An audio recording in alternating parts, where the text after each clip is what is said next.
से हमारे बहुत ही अजीज राजस्थान से हमारे मुख्यमंत्री बड़े भाई जो युवा मोर्चा से लेकर के 4 बार प्रदेश के महामंत्री रहे, एक बार जोरदार तालियों के साथ मैं उनसे आवेदन करना चाहूंगा और आने वाले समय के अंदर भारतीय जनता पार्टी के कमल के फूल को खिलाने के लिए आपके आशीर्वचन हमारी बहन जी को देकर के एक बार जोरदार तालियों के साथ भजन लाल शर्मा जिंदाबाद, भारतीय जनता पार्टी जिंदाबाद।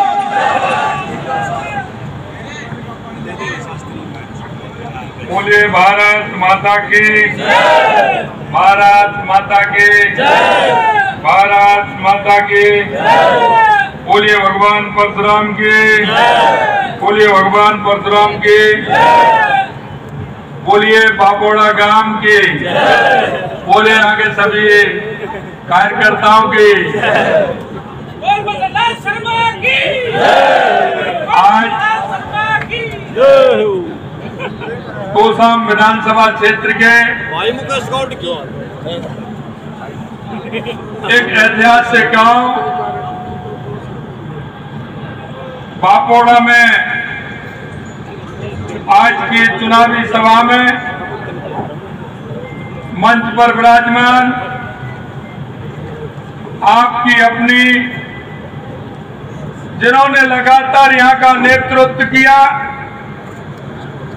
चौधरी बंसीलाल जी और श्री चौधरी सुरेंद्र सिंह जी के बाद लगातार 4 बार आपने जिता करके भेजा, ऐसी हमारी राज्यसभा की सांसद श्रीमती किरण चौधरी जी हमारे यहाँ की प्रत्याशी और वो इस क्षेत्र से लोकसभा की सांसद भी रही। आपकी बेटी, आपकी बहन कितनी सुशील सज्जन और जिसके मन में कुछ कर गुजरने की है, क्योंकि मैं गाड़ी में साथ साथ जब मैं आया था तो उस समय मेरी उनसे बातचीत हुई। वो इस क्षेत्र के लिए कुछ करना चाहती है और वो कहती है कि ये मेरे पूर्वजों ने, मेरे पिताजी ने, दादाजी ने और माताजी ने तो ये सौगात दी है, उसे वो आगे बढ़ाना चाहते हैं। ऐसी श्रीमती श्रुति चौधरी जी हमारी पार्टी के जिलाध्यक्ष, जिनके बारे में सुना बहुत ही मेहनती कर्मठ, ऐसे मुकेश गौड़ जी, जिले के महामंत्री भाई हर्षवर्धन मान जी, चेयरमैन व्यापार मंडल श्री रविंद्र जी बापोड़ा, सरपंच बापोड़ा सुग्रीव जी, मुकेश राठौड़ जी चुनाव प्रभारी और हमारे राजस्थान से आए जिनको आप सुन रहे थे। इनकी एक कहावत है, इनको जहां लगाया जाता है, जहां ऐसी आवश्यकता होती है कि महेंद्र राठौड़ को कहां लगाना है तो छांट करके लगाया जाता है और इनकी खासियत है वहां जाते हैं वहां से सफल होकर के आते हैं। ऐसे हमारे महेंद्र राठौड़ जी, श्री शिव कुमार पारासर जी, राम प्रताप शर्मा जी, प्रोफेसर आत्म प्रकाश जी, सुरेश शर्मा जी, सुभाष पहलवान जी, मुनिपाल जी तमर, हमारे झुंझुनू से हमारे कई बार जिले के उपाध्यक्ष और महामंत्री रहे भाई राजेश बाबल जी जहाँ आए, श्री नवीन जैन जी, अनिल शर्मा जी और एक हमारे अलवर से हमारे रमेश रावत जी यहाँ आए हैं और मंच पर विराजमान सभी नेतागण और मेरे इस गांव के सभी पूजा योग बुजुर्गों, नौजवान दोस्तों और मेरी माता बहनों, सबसे पहले तो मैं आपका अभिनंदन करता हूं, वंदन करता हूं, आप सभी को नमन करता हूं कि एक साथ आप सभी के दर्शन का लाभ मुझे मिला। निश्चित रूप से मैं बहुत ही सौभाग्यशाली व्यक्ति हूं। मैं अगर एक दृष्टि से कहूं तो ये गांव, ये ऐतिहासिक गांव है। ऐतिहासिक गांव इसलिए है कि स्वर्गीय पंडित देवी प्रसन्न जी भी यहीं के रहने वाले थे, जिन्होंने आपकी सेवा की। और मैं कहना चाहता हूं, ये वीरों की भूमि भी है, इसमें सबसे ज्यादा सैनिक भी हैं।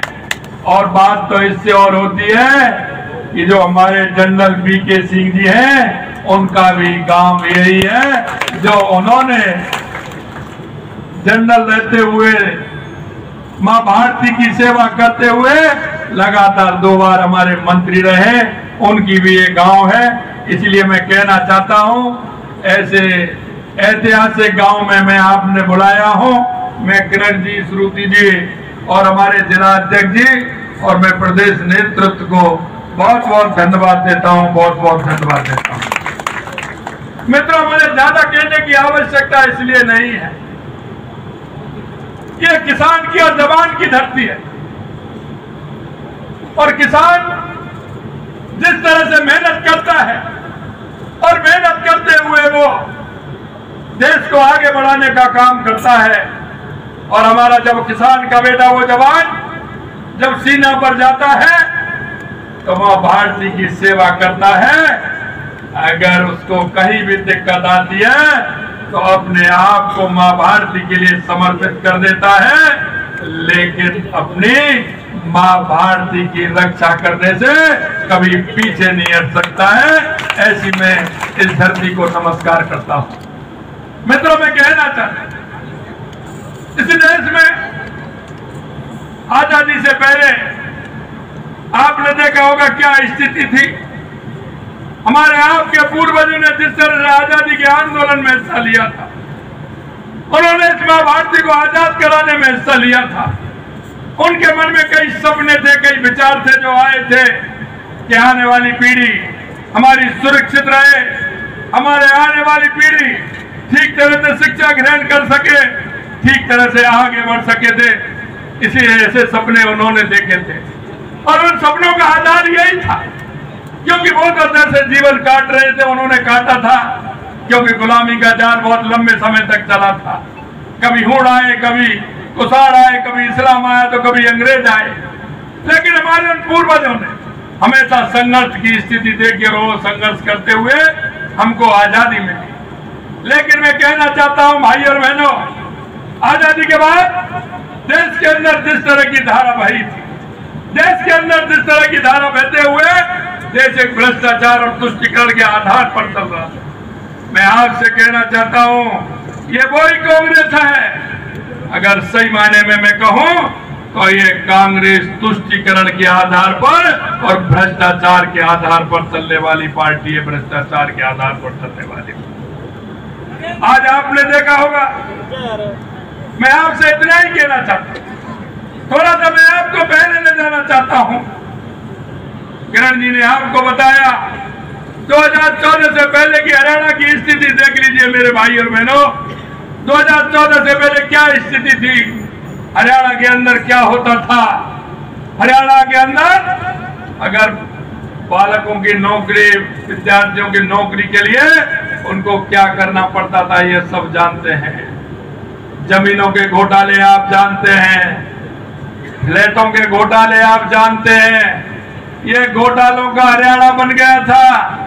किस तरह की लूट और गुंडागिर्दी होती थी वो आप सभी जानते हैं। मैं आपको कहना चाहता हूं, जरा एक बार देखिए 2014 से पहले की भारत की स्थिति भी देखिए।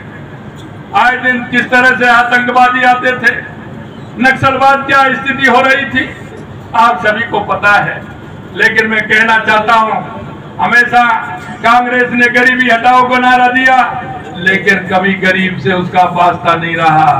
कभी उन्होंने गरीबी हटाने का काम नहीं किया, उन्होंने तो सिर्फ भ्रष्टाचार करने का काम किया, भ्रष्टाचार करने का काम किया। मेरे भाई और बहनों, मैं आपसे कहना चाहता हूं, आप सब लोग 2014 से पहले हमारे युवा भाइयों को भी दिखाइए कि किस तरह की स्थिति देश के अंदर थी। मैं कह सकता हूं 2014 के बाद देश के यशस्वी प्रधानमंत्री नरेंद्र मोदी जी के नेतृत्व में देश की परिभाषा बदलने का काम देश के यशस्वी प्रधानमंत्री जी ने किया है। चाहे हमारे गरीब कल्याण की योजनाएं हो, चाहे हमारे विकास की योजनाएं हो, चाहे आतंकवाद नक्सलवाद का खात्मा हो, या दुनिया में बढ़ता हुआ भारत का सम्मान हो। 1893 में स्वामी विवेकानंद जी ने कहा था, युवाओं से आह्वान किया था, उठो जागो और इस देश दुनिया पर छा जाओ, 21वीं सदी आपकी होगी। मैं आपसे कहना चाहता हूं, उस नरेंद्र ने कहा था और इस नरेंद्र ने करके दिखा दिया। भारत का झंडा दुनिया में बुलंद हो रहा है। इसलिए मैं कहना चाहता हूं, हरियाणा की रफ्तार बढ़ रही है, विकास की रफ्तार लगातार बढ़ती हुई जा रही है। पिछले 10 साल में आपने देखा है क्या कोई आपने किसी घोटाले का नाम सुना है क्या? क्या कोई घोटाला 10 साल के अंदर हुआ है क्या? मैं आपसे कहना चाहता हूं, 10 साल में एक भी किसी तरह की इस तरह की बात नहीं हुई। युवाओं को रोजगार मिलने का काम हुआ है, किसानों को हमने देखा है। आप दर्द नहीं जानते होंगे क्योंकि हमारा किसान भोला वाला होता है, किसान हमारा भूल जाता है। मैं आपको कहना चाहता हूं, पिछली बार यही समय था, यही बाजरे की फसल आ रही थी, राजस्थान के अंदर हम आंदोलन कर रहे थे किसान के लिए, एक एक गांव में जाकर के, एक एक विधानसभा में जाकर के, क्योंकि आपके यहाँ बाजरा 2300 रुपए में खरीदा जा रहा था, 2300 रुपए में। और राजस्थान में कांग्रेस की सरकार थी, वहां 1200 में बाजरा बिक रहा था, 1200 में। मैं आपसे कहना चाहता हूं, कांग्रेस की सरकार राजस्थान के अंदर थी, उसने एक भी एमएसपी पर पैसा नहीं बढ़ाया। भारतीय जनता पार्टी की हरियाणा में सरकार, उत्तर प्रदेश में सरकार, मध्य प्रदेश में सरकार, गुजरात में सरकार, जहां 2300 रुपए में बाजरा खरीदा गया था और राजस्थान का किसान टुटुर देख रहा था और मंडी में जब जाता था दादा 1200 रुपए में बेच करके आता था। कैसा लगता होगा उस किसान को? किसान भाइयों, मैं कहना चाहता हूं आप सभी से, सिर्फ किसान का नारा देने का काम कांग्रेस ने किया था। कभी किसान से नाता नहीं रहा, कभी मजदूर से नाता नहीं रहा। इन्होंने गरीबी हटाओ का नारा कब से चला आ रहा है, आप देखिए। और मैं कहना चाहता हूं आपसे, कांग्रेस के घोषणा पत्र जो आज अभी दिया है उसको भी देख लीजिए। हर 5 साल में कांग्रेस ने घोषणा पत्र दिए हैं, कृपया उन घोषणा पत्रों को आप पढ़ लीजिए, आपकी आंखें खुल जाएंगी, आपकी आंखें खुल जाएंगी। इन्होंने किस तरह के वादे किए? हमेशा जिस तरह के वादे करते हैं, इनकी आदत बन गई है। चुनाव आता है, ये अफवाह फैला देते हैं, चुनाव आता है, झूठा घोषणा पत्र लागू कर देते हैं। मैं आपसे कहना चाहता हूं मेरे भाई और बहनों, मुझे प्रमाण की जरूरत नहीं है, आप इनका कोई भी घोषणा पत्र उठा करके देख लीजिए, इन्होंने उस घोषणा पत्र में क्या क्या वादे किए हैं और पूरा कितना किए हैं। जरा ये बात देख करके वोटिंग मशीन तक जाना, आपका मन कह देगा कि ऐसे झूठे वादा करने वाले जनता को पगड़वाने वालों का कोई वोट मांगने का अधिकार भी नहीं है, वोट मांगने का अधिकार भी नहीं।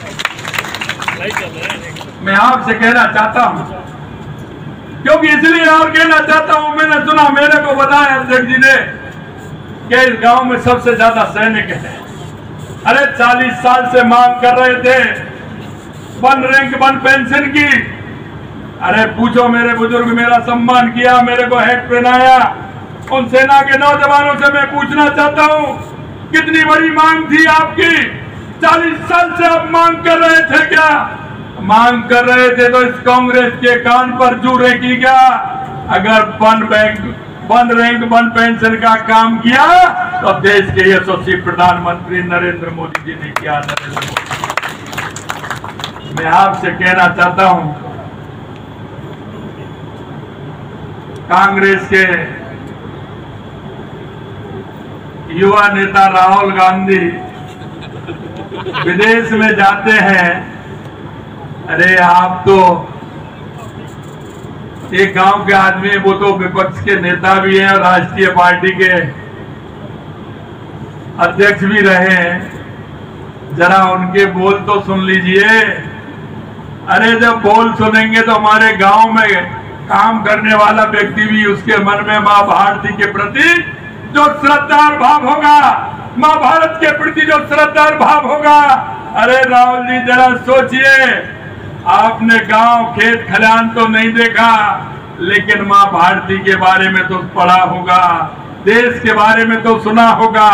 आप किस तरह की बात करते हैं, इसे तो मेरे गांव का वो मजदूर अनपढ़ वो भी इस तरह की बात नहीं करेगा जिस तरह की माँ भारती के बारे में, देश के बारे में दुनिया में जाकर के आप बात करते हैं। और मैं कहना चाहता हूं, आप उसको भी स्पष्ट क्यों नहीं करते जो कहते हैं भारत तेरे टुकड़े होंगे इंशाअल्लाह इंशाअल्लाह, उनसे तुम्हारा क्या संबंध है? जरा ये तो बता दीजिए, उनसे कौन सी पुरानी रिश्तेदारी है, जरा उसका भी जिक्र कर दीजिए। मैं आपसे कहना चाहता हूं, ऐसे आतंकवादी लोगों के जो देश में आतंकवाद फैलाना चाहते हैं, देश की सीमाओं को असुरक्षित करना चाहते हैं, देश को विखंडन करना चाहते हैं, उनको जाकर के विदेश में उन लोगों से ऐसी कौन सी बात है जिनको आप बतियाते हैं? जरा जनता के सामने ये भी बता दो। मैं आपसे कहना चाहता हूं मेरे भाई और बहनों, जिस धारा 370 के लिए राजस्थान और हरियाणा के हजारों नौजवानों ने वहां अपने सीने पर गोली खाके उन्होंने अपने आप को मां भारती के लिए और जम्मू कश्मीर के लिए समर्पित कर दिया, ये उन लोगों से तालमेल कर रहे हैं, उन लोगों से तालमेल कर रहे हैं। मैं आपसे यही कहना चाहता हूं, जम्मू कश्मीर हमारा सिर का मुकुट है, क्या ये धारा 370 हटा सकते हैं? मैं आपसे पूछना चाहता हूं, क्या ये धारा 370 हटा सकते हैं? जिस तरह की ये बात करते हैं, मैं आपसे हरियाणा वालों इतना ही निवेदन करना चाहता हूं, क्योंकि हमारे पूर्वजों ने हजारों सालों तक संघर्ष करने के बाद देश को आजादी मिली है, देश को आजादी मिली है। और जिस जम्मू कश्मीर के लिए हमारे उन नौजवानों ने अपने आप को समर्पित कर दिया, मैं आपसे यही कहना चाहता हूं, देश की मजबूती के लिए, राष्ट्र की मजबूती के लिए, भारत को विकसित बनाने के लिए और दुनिया में पहले नंबर लाने के लिए देश के यशस्वी प्रधानमंत्री नरेंद्र मोदी जी के नेतृत्व में तीसरी बार सरकार केंद्र में बनी है और हरियाणा की हैट्रिक बननी चाहिए। यह निवेदन करने के लिए मैं आपके बीच में आया हूं। मैं आपके बीच में इसलिए भी आया हूं क्योंकि मैं पड़ोसी हूं आपकी रिश्तेदारी आधे से ज्यादा इस क्षेत्र की मेरे राजस्थान के अंदर है। अरे 2-4 सीजन तो ऐसे आते हैं कि आप भी बारात लेकर के आते हो और कभी हम भी बारात लेकर के आते हैं। इसलिए मैं कहना चाहता हूं, आपको विश्वास दिलाता हूं, एक के बदले में 2 मुख्यमंत्री मिल रहे हैं, आपको 2-2 मुख्यमंत्री मिल रहे हैं। इसलिए मैं कहना चाहता हूं मेरे भाई और बहनों कि ताकत के साथ अपना कहीं भी हरियाणा के क्षेत्र में कोई हमारा भाई रिश्तेदार मिलने वाला बैठा हो, उसको फोन करिए और बताइए कि आज हरियाणा के अंदर भारतीय जनता पार्टी की सरकार बहुत जरूरी है, बहुत जरूरी है। और मैं इसलिए कहना चाहता हूं, यहां सब पढ़े लिखे और अच्छे लोग बैठे हैं, इसलिए मेरा कहने का मन यह भी है कि जब देश की आजादी की लड़ाई लड़ी जा रही थी, जितने लोग लड़ाई लड़ रहे थे उससे ज्यादा तमाशा देखने वाले थे, तमाशा देखने वाले। वो तमाशा देखने वाले क्यों थे? क्योंकि उनको ज्ञान नहीं था, भान नहीं था, उनको जानकारी नहीं थी। इसलिए मैं कहना चाहता हूं, किसी भी तरह से कोई बूढ़ा हो, बिस्ता हो, उसकी जानकारी में नहीं हो, हम आप सभी का दायित्व बनता है कि उसके घर जाएं, उसको बताएं, उसको फोन करें, उसको बताएं कैसे राष्ट्र की मजबूती के लिए और हरियाणा की मजबूती के लिए भारतीय जनता पार्टी की सरकार बहुत आवश्यक है, बहुत आवश्यक है। ये मैं निवेदन करने के लिए आपके बीच में आया हूं। आपके बीच में लगातार सेवा कर रही बहन किरण जी और अब आपकी सेवा करने के लिए बहन श्रुति जी चौधरी आपके बीच में है। मैं आपसे निवेदन करना चाहता हूं और बापोड़ा वालों को भी निवेदन करना चाहता हूं, यार आपने भारी बहुमत से श्रुति जी को जिताया तो आपसे वादा करके जा रहा हूं, फिर मैं आपके इसी मैदान में या किसी और मैदान को देख लेना, आपके बीच में मैं आऊंगा, आपके बीच में आऊंगा। मैं अंत में आप सभी लोगों ने इतना प्यार, लाड और दुलार दिया है, उसके लिए मैं आप सभी को बहुत बहुत धन्यवाद देना चाहता हूं। और एक बार जोर से आप मेरे साथ नारा लगाएंगे, श्रुति जी के जीत का नारा खड़े करेंगे। अरे ये पंजा मत दिखाइए भैया, ये पंजा ने कर दिया देश को गंजा। अब दिखाइए, हनुमान जी की मुष्टिका जोर से बांधिए और बोलिए भारत माता की, भारत माता की, भारत माता की। बहुत बहुत धन्यवाद, बहुत बहुत धन्यवाद, बहुत बहुत धन्यवाद आदरणीय माननीय मुख्यमंत्री।